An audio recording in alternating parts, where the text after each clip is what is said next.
بسم اللہ الرحمن الرحیم۔ السلام علیکم دوستو، آج ہم آپ کو حضرت عباس غازی عباس علمدار کی قبر اقدس کا سرداب اور پانی کے بارے میں بتائیں گے کہ یہ وہ پانی ہے جو صدیوں سے غازی عباس کی زری مبارک کے گرد چکر لگا رہا ہے، اور اس میں آج تک نہ بدبو پیدا ہوئی ہے اور نہ ہی اس میں کھارا پن پیدا ہوا ہے۔ حالانکہ عراق میں موجود زمین کے اندر کا پانی تقریباً سب جگہ پر ہی نمکین، کھارا اور پینے کے قابل نہیں ہے، لیکن حضرت عباس کی قبر اقدس والے سرداب میں موجود پانی انتہائی خوش ذائقہ اور بہت شفاف ہے، اور اتنی مدت گزر جانے کے باوجود اس کی رنگت اور ذائقے میں کوئی فرق نہیں آیا، اور بہت زیادہ وہاں سے پانی لینے کے باوجود بھی ختم یا کم نہیں ہوا ہے۔ اگر ہم اس پانی کے راز کو جاننا چاہتے ہیں تو ظاہری طور پر اس طرح موجودگی کا راز اب تک کسی کو معلوم نہیں ہوا، بس خدا ہی اور اس کے خاص بندے ہی اس پانی کے اصل راز کو جانتے ہیں۔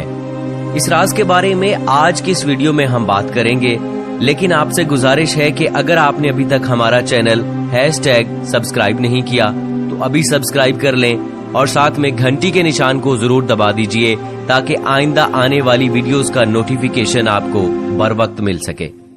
تو دوستو، جیسا کہ میں نے پہلے بتایا کہ عراق میں موجود زمین کے اندر کا پانی تقریباً سب جگہ پر ہی نمکین، کھارا اور پینے کے قابل نہیں ہے، لیکن حضرت عباس کی قبر اور قبر اقدس والے سرداب کے اندر کا جو پانی ہے وہ انتہائی خوش ذائقہ اور بہت شفاف ہے۔ اتنی مدت گزر جانے کے باوجود بھی اس کی رنگت اور ذائقے میں کوئی فرق نہیں آیا، اور بہت زیادہ وہاں سے پانی لینے کے باوجود نہ وہ ختم ہوا ہے اور نہ ہی کم ہوا ہے۔ شاید یہ ہو سکتا ہے کربلا کے میدان میں شدید پیاس کے باوجود بھی حضرت عباس نے پانی پر قبضہ کرنے کے بعد اپنے آقا حسین اور ان کے اہل و عیال کی پیاس کو مد نظر رکھتے ہوئے پانی نہیں پیا تھا، لہٰذا اس مرتبہ پانی شاید خود ہی حضرت عباس کے پاس چل کر آ گیا ہے۔ اس پانی کے بارے میں گفتگو کرنے سے پہلے ضروری ہے کہ پہلے اس سرداب کے بارے میں کچھ بیان کیا جائے۔ حضرت عباس کے روضہ مبارک کا سب سے اہم حصہ سرداب ہے کہ جہاں حضرت عباس کی حقیقی قبر اقدس موجود ہے۔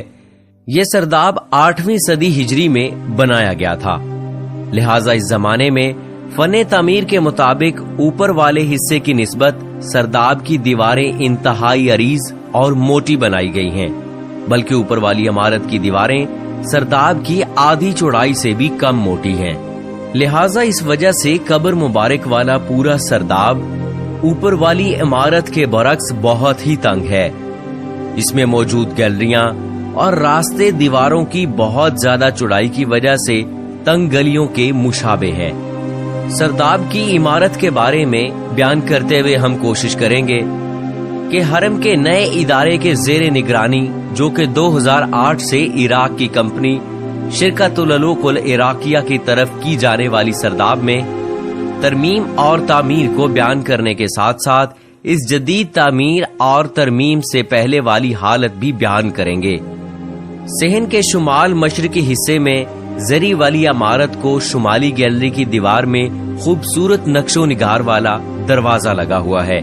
یہ دروازہ ایک کمرے میں کھلتا ہے کہ اس کمرے کی چوڑائی 3.18 میٹر ہے، اور یہ کمرہ تقریباً 2 میٹر تک گیلری کی دیوار کے اندر ہے۔ اس کمرے کی دیواروں پر فرش سے لے کر 2 میٹر اوپر تک سنگ مرمر لگا ہوا تھا کہ جس کو ہٹا کر اس جگہ نیا اور اعلیٰ درجے کا سنگ مرمر لگا دیا گیا ہے، اور سنگ مرمر سے اوپر والا حصہ پہلے فقط ایک سفید دیوار تھی، لیکن اب نیا سنگ مرمر لگانے کے بعد ساری دیوار کو کرسٹل کے ٹکڑوں سے مزین کر دیا گیا ہے، اور یہ سارا کام 2008 کے نصف میں مذکورہ شدہ منصوبے کے تحت ہوا تھا۔ اور اس طرح اس کمرے کا ایک اور دروازہ بھی ہے جو کہ شمالی گیلری میں کھلتا ہے۔ یہ دروازہ سونے کا ہے۔ یہاں پر پہلے چاندی کا دروازہ لگا ہوا تھا کہ جس کو 2007 میں تبدیل کر دیا گیا۔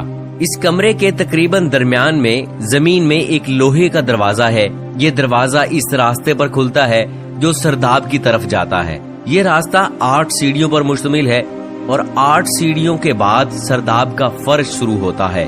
इस रास्ते और सरदाब के सारे फर्श पर संगे मरमर लगा हुआ है। सीढ़ियों से उतरने के बाद 4 मीटर लंबा और 1.38 मीटर चौड़ा रास्ता शुरू होता है। इस 4 मीटर लंबे रास्ते के खत्म होने के बाद जरी वाली इमारत में मौजूद गैलरी का सरदाब वाला हिस्सा जो शुरू होता है कि जो चारों तरफ घूमने के बाद सरदाब की इब्तदा वाले रास्ते पर खत्म होता है। ऊपर वाली गैलरियों के नीचे सरदाब में भी गैलरियां हैं। हम इसको सरदाब वाली गैलरी या सफरी रवाक से ताबीर कर सकते हैं। सरदाब वाली गैलरी काफी तंग और बाज जगह इस गैलरी की चौड़ाई में गैर महसूस सा इजाफा भी होता है। सरदाब में मौजूद गैलरी की चौड़ाई 1.27 मीटर से लेकर 1.38 मीटर तक है। सरदाब वाली गैलरी में बाज जगह कब्रें भी हैं और गैलरी की दीवार जो कि हजरत अब्बास की कब्र अक़दस के करीब है, इसमें मेहराब नुमा ताक बने हुए हैं। बाद में इनके सामने दीवार बनाकर उन्हें बंद कर दिया गया था, लेकिन मज़कूरा मंसूबे के तहत इस दीवार को खत्म करके नई दीवार बनाई गई है और इस दीवार में सुराख रखे गए हैं। और संगे मरमर लगाने के बाद सरदाब की गैलरी मजीद 10 सेंटीमीटर तंग हो गई है। संगे मरमर भी मज़कूरा मंसूबे के तहत ही लगाया गया था। सरदाब में बने हुए मेहराब नुमा ताकों की तादाद 13 है और ये सब पैमाइश में एक दूसरे से मुख्तलिफ हैं। इनमें 2 सरदाब की शुमाली गैलरी में है और इनमें से एक हवा के लिए बनाए गए शुमाली रोशनदान के मशरिक में है और दूसरा मगरिब में है और 3 सरदाब नुमा ताक मगरबी गैलरी में है। इनमें से 2 हवा के लिए बनाए गए हैं। शेख अब्बास 36 साल तक अलमदार करबला हजरत अबुल फजल अब्बास अलैहिस्सलाम के खादिम रहे हैं और इनकी उम्र 74 साल है। उन्होंने हजरत अब्बास की जरी के इर्द गिर्द पानी के बारे में तशरीह की है। 36 साल तक अलमदार करबला हजरत अबुल फजल अब्बास के हरम के खादिम और 74 साल उम्र और जरी के इर्द गिर्द जारी पानी के बारे में उन्होंने कहा है कि पहले 2 चश्मे सरदाब में मौजूद थे। 400 साल पहले ही ये पानी यहाँ मौजूद था, जब पाइपलाइनों का वजूद नहीं था। एक तरफ से निकलकर दूसरी जानिब बह जाता था। इस पानी का मजा मुअल्ला पानी से भी ज्यादा खुशगवार है। सरदाब की सीढ़ियाँ थीं। लोग इस पानी से तबर्रुक के तौर पर इस्तेफादा करते थे। ये पानी सर्दियों में गर्म और गर्मियों में ठंडा हो जाता था। लेकिन खुदा से बेखबर एक शख्स आया। उसने हजरत अब्बास के हरम की दीवार में दरार पैदा होने का बहाना बनाकर कहा कि मैं इम्तिहान करना चाहता हूँ, ये पानी कहाँ से आता है। बाद में वो दोनों चश्मे गायब हो गए और फिर इनमें पानी जारी नहीं हुआ। लेकिन 2 महीने बाद पानी फिर सरदाब में आ गया और इस पानी से नाबीना आंखों को शिफा मिलती थी। 50 साल पहले यह पानी एक सतह पर बाकी है और इसमें कमी और ज्यादती नहीं होती। शेख अब्बास ने कहा कि पानी अगर किसी जगह 10 दिन तक रुका रहे तो वो सड़ जाता है, लेकिन यह पानी वरूदी दरवाजा बंद होने के बावजूद गुलाब की तरह मुअत्तर और खुशबूदार है। उसने कहा कि अगरचे ये पानी राकिब है, इसके रंग ताम में कोई फर्क नहीं पड़ता। और इसकी दूसरी खसूसियत ये है कि पानी की सतह हजरत अब्बास की कब्र मुबारक से बुलंद है, लेकिन पानी कब्र के इर्द गिर्द दीवार से कब्र में दाखिल नहीं होता।